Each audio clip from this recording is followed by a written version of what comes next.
Électricité, quelle est la différence entre le courant continu et le courant alternatif? Si AC, DC évoque seulement un groupe de rock pour vous, alors on va parler de deux types de courant électrique.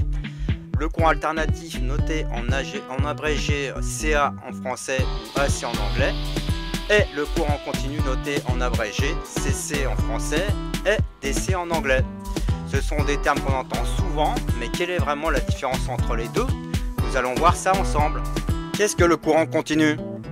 Le courant continu est un type de courant où les électrons circulent toujours dans le même sens. Imaginez un carrousel, ici les électrons qui vont tous dans une seule direction comme dans un circuit électrique fermé. C'est un peu ça le courant continu, un flux qui va toujours dans le même sens du point A au point B. C'est le cas par exemple avec une lampe de poche, avec une pile qui a une bande plus positive et une bande moins négative, qui passe par l'interrupteur et puis dans la lampe pour retourner dans la pile. Il est important de brancher le plus sur le plus et le moins sur le moins pour que tout fonctionne correctement. A noter que certains chargeurs de batterie, comme pour les voitures, peuvent avoir une protection au cas où on se trompe.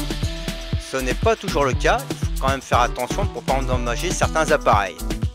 On trouve le courant continu dans les batteries de nos téléphones, voitures électriques ou thermiques et même dans les piles. C'est parfait pour les appareils qui ont besoin d'un flux d'énergie stable et constant. En gros, si on branche une lampe sur une batterie, elle restera allumée de manière continue tant que la batterie est chargée. Qu'est-ce que le courant alternatif? Le courant alternatif est différent. Ici, le courant change constamment de direction. Imaginez que vous êtes sur une balançoire qui change de direction plusieurs fois par seconde. Elles vont en avant, puis en arrière et ainsi de suite. Si on reprend l'image du carrousel, on changerait constamment de sens de manière alternée. C'est ce qui se passe dans le courant alternatif, notamment dans les conducteurs électriques et dans un circuit électrique. Ce type de courant est celui qu'on utilise pour le réseau électrique domestique.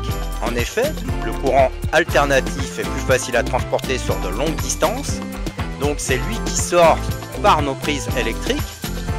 Le courant alternatif change de direction environ 50 fois par seconde en Europe, ce qui signifie qu'il oscille 50 fois par seconde. Cette fréquence est mesurée en Hertz. A noter que certaines alimentations électriques sont capables de prendre en compte automatiquement deux tensions et fréquences différentes lorsqu'on voyage à l'étranger. Encore faut-il un petit adaptateur pour qu'il rentre dans la prise d'un pays différent. Il faut respecter la tension et la fréquence délivrée par la prise où l'on veut brancher son appareil, sinon il faut changer d'alimentation.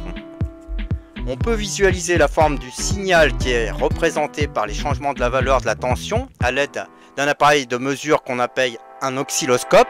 La tension passe par 0 V, puis monte progressivement à 230 par exemple, puis redescend progressivement à 0 V pour aller à moins 230 volts, car le courant électrique va dans l'autre sens et ça se répète indéfiniment. On voit alors une courbe à l'écran qu'on appelle une sinusoïde. Comment transforme-t-on le courant alternatif en courant continu et inversement? Pour transformer le courant alternatif en continu, on utilise des appareils appelés redresseurs qu'on trouve souvent dans les chargeurs de téléphone. Pour passer du courant continu à l'alternatif, on utilise des onduleurs, qu'on retrouve par exemple dans les panneaux solaires pour envoyer l'électricité dans le réseau.